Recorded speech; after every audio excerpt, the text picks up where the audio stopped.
isso daí tem consequências pesadas. Eu vou agora falar, então, das consequências que você tem por causa desse risco fiscal, dessa choradeira da Faria Lima, e o que que isso acaba gerando na economia brasileira. O primeiro ponto é o seguinte: o principal gasto nominal não, perdão, primário que a gente possui no Brasil, ou seja, aquele gasto que a gente vê, que é tangível, que é visível, ele é da Previdência. Então, por que que você vê tanta choradeira, tanta gente pede toda hora a reforma da Previdência?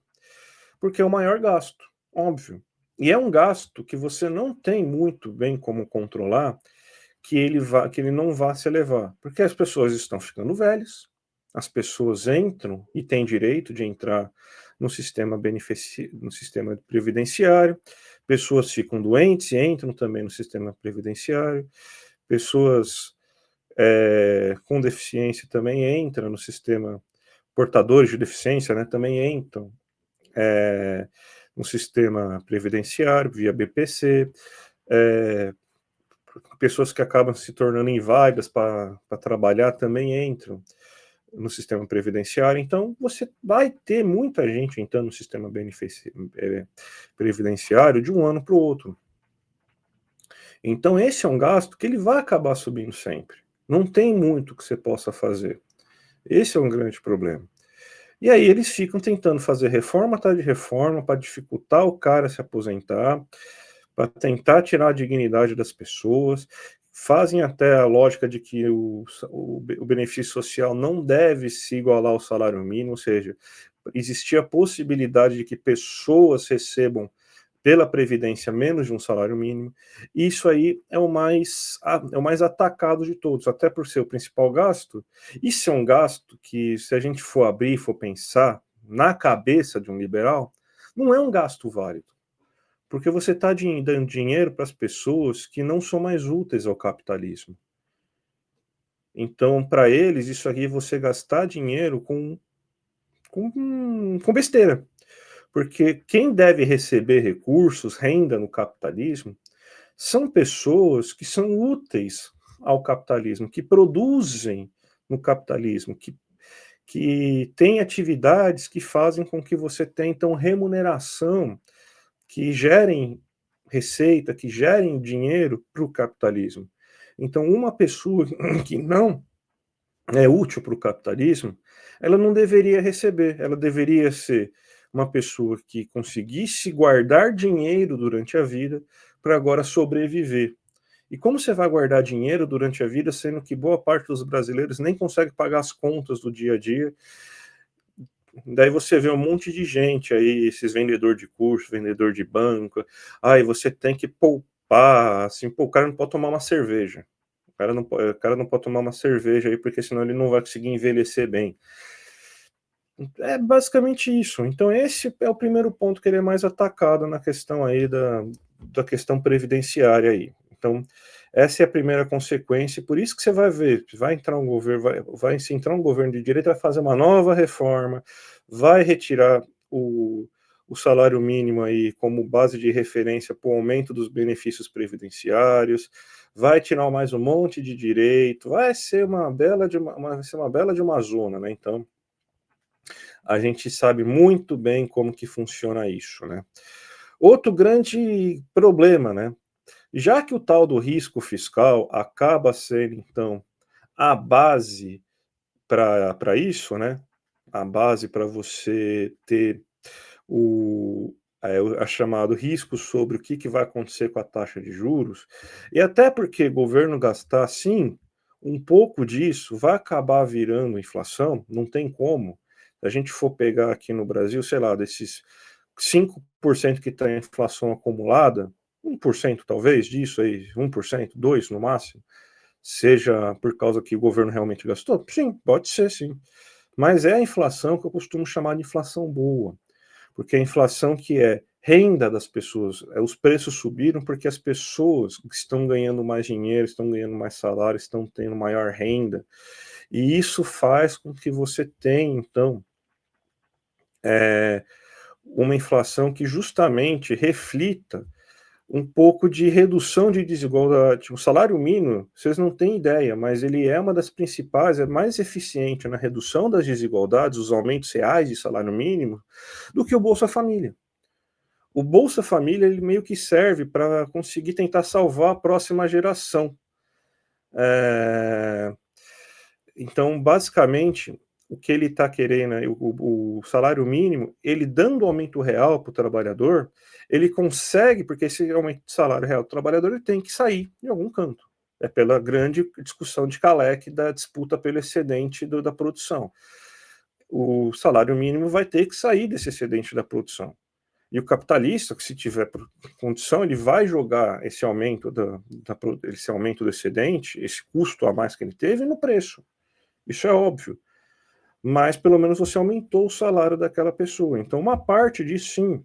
O resto da inflação é o quê? Problema de chuva, problema de seca, guerra, que daí faz o petróleo ficar mais caro, alimentos, a gente sabe, a Selic afeta o quem? Não afeta nada. Mas é a ferramenta que eles acabam utilizando na questão dos alimentos, na questão aí para combate inflacionário.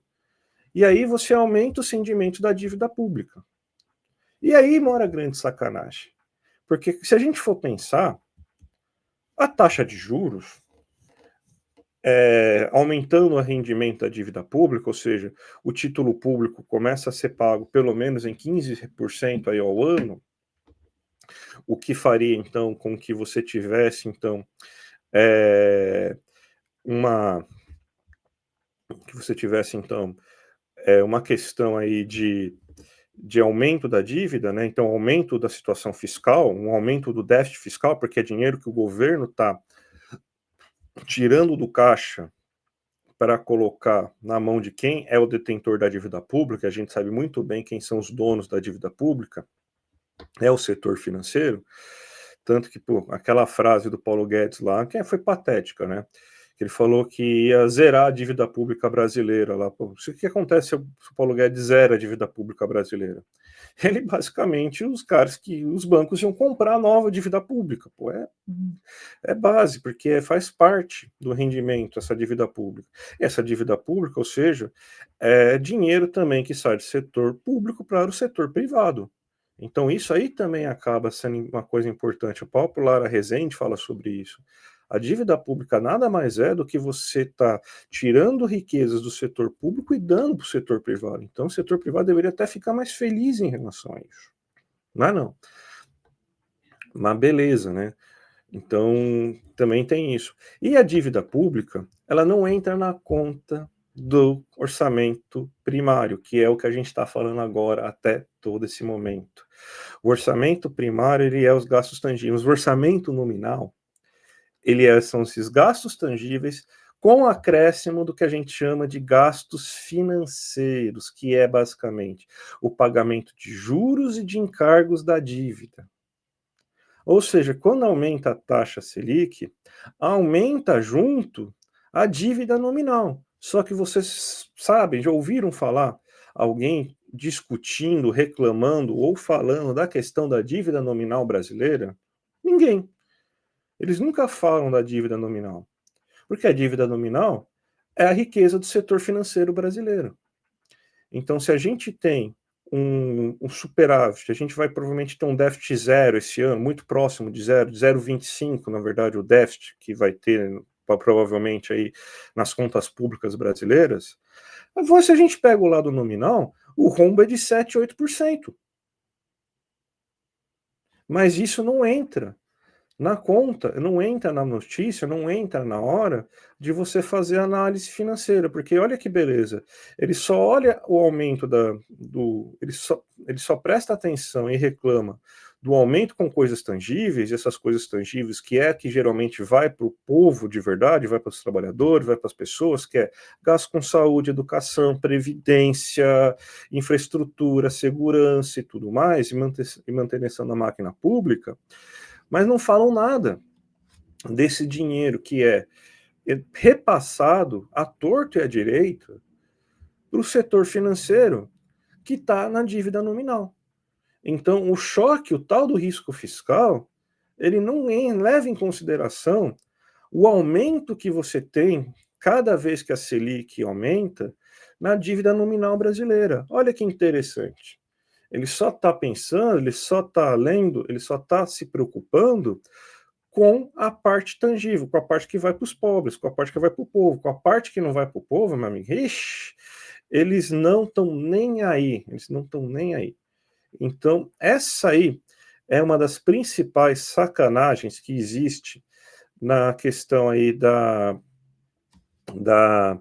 do conceito aí dos efeitos que esse medo aí, que, né, que do risco fiscal, que eu costumo chamar de o primo do fantasma do comunismo, em relação a como que funciona essa lógica intrínseca, né? Até porque o fiscal é muito difícil, a parte fiscal, a LOAS e tudo mais, a gente vai explicar daqui a pouco até o funcionamento disso tudo aí, porque é chato, é complicado, muito difícil, e também porque é arcaico, é baseado em teorias doidas, que não fazem o menor sentido. A gente não faz o nosso orçamento assim, se vocês tiverem uma empresa, vocês sabem que vocês não vão fazer um orçamento nunca assim, né, em relação a isso, mas o pessoal vai lá e acredita que você tem, então, a coisa aí funcionando desse jeito.